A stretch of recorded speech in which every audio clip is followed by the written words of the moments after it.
Have you ever felt a distance from God, like your prayers are just hitting the ceiling? That silence can quickly turn into a nagging fear. Is God mad at me? It's easy to imagine God as being perpetually disappointed, fed up with our mistakes and ready to turn his back. But this picture is a total misunderstanding. The Bible does talk about God's anger, but it's not a personal grudge. It's a righteous response to injustice, meant to lead us back to a loving Father. Today, we're dismantling the myth of the angry God to discover the truth of his incredible love for you. So where does this fear come from? It starts with us. We know our own flaws, we feel our guilt, and we project those feelings onto God.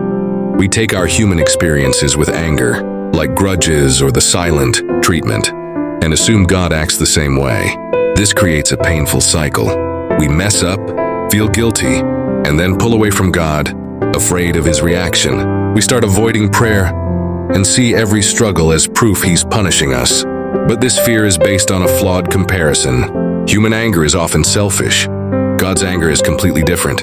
It's rooted in his commitment to what is good and holy.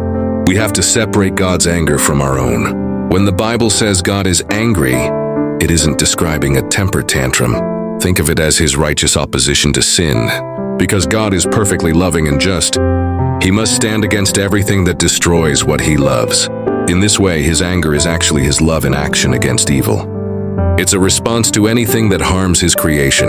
For example, in Mark chapter 3, Jesus gets angry and is deeply distressed by religious leaders who cared more about rules than healing a man. His anger wasn't a personal attack.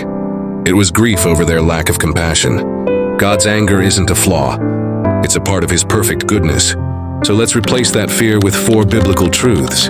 Truth number 1. God's anger is aimed at sin, not you. His anger is a laser, not a bomb, aimed at evil. Like a doctor who attacks a disease to save the patient, God's anger is aimed at the cancer of sin because he is for you. His anger is born from protective love. Truth number 2. God's anger is restorative.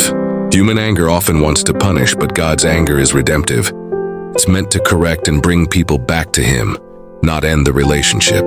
Truth number 3. Love, not anger, is God's defining attribute. While his wrath against sin is real, his very nature is love. Through John 4:8 says, God is love. That is his default posture toward you. The distance you feel isn't from an angry God, but from a loving God who is angry at the sin causing the separation. Truth number 4. God's anger and love meet at the cross. This is the heart of the gospel. At the cross, God poured out his righteous wrath against sin onto Jesus.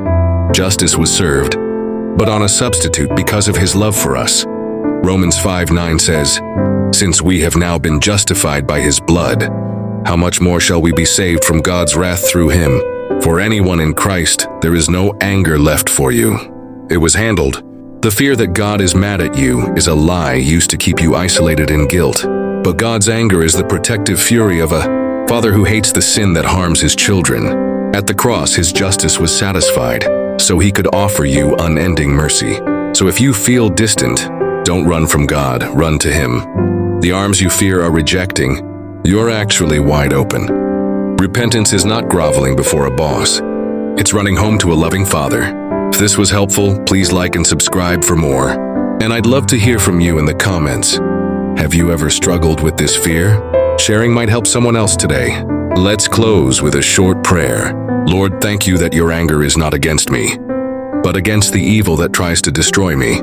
Thank you for taking that anger on yourself at the cross. I let go of fear and guilt, and I receive your love and forgiveness right now. Help me live in the truth of your grace. Amen.